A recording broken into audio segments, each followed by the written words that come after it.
Hi, welcome to the Silver Spleen. My name is Harry Severin, and this is my review of Dennis Chan's 37. I was invited to a screening of this film by the director. He knows what I do, but he invited me anyway. 37 tells the story of an urbanite woman and her daughter who end up in Mongolia. From very early on, it's obvious that this film is a classic fish-out-of-water premise. But there's also a whole lot more. Based in part on the true story of a youth choir in Mongolia, 37 follows the growth of an introverted, emotionally defensive little girl and her astoundingly uptight mother. The little girl is played by Miaoke, who actually lip-synced during the 2008 Beijing Olympics. The worst thing about this little girl's performance is that she's almost unbearably cute. She's so cute it kept taking me out of the movie. And I don't even like children. In addition to being really cute, she's also a very good actress for someone so young. Charlie Yeung also does a really great job in her role, playing a germophobic, impatient city dweller who really doesn't want to be where she is. Her character is essentially an archetype, but Charlie Yeung carries it off so well that she can breathe a lot of life into the character. The same should also be said of the script's handling of the premise. Charlie Yeung is initially told that this trip she's supposed to take is going to be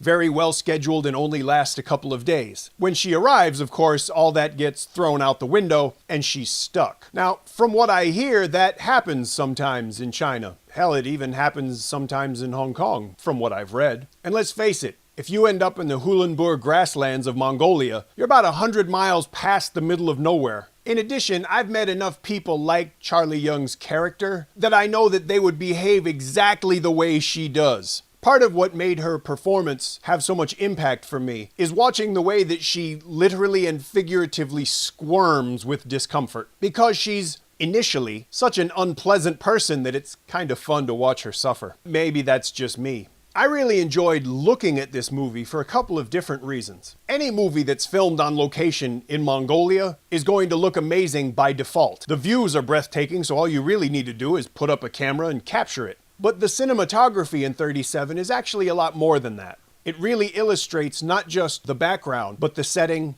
and the characters as well. If nothing else, this movie looks fantastic when you consider that its budget of around $1.5 million US wouldn't cover the catering cost of a Pirates of the Caribbean movie. I enjoyed this movie not just as a form of entertainment, but in some ways as a kind of education. One of the things I liked is the way it makes a potential fault of the film into a strength. For decades, Hollywood has produced movies about how white people somehow find themselves or find redemption or learn earthy, profound life lessons from others with a capital O. Dances with Wolves, Eat, Pray, Love, The White Mile, The Last Scientologist, Dances with Smurfs. So to see that kind of a storyline used outside of Hollywood actually kind of made me happy. What made me even happier is that 37 handles this idea with a lot more finesse and respect than Hollywood ever has. Dennis Chan makes his points implicitly, even when the film touches on the inherent politics of things like language and ethnicity and culture. It does so in a way that really impressed me because it showed a lot of skill and a lot of dexterity. It was nice to see a movie with a message that didn't beat you over the head with it. I don't say this about a lot of movies, but I will definitely say this about 37. It deserves a lot better than to have me talk about it. It deserves better than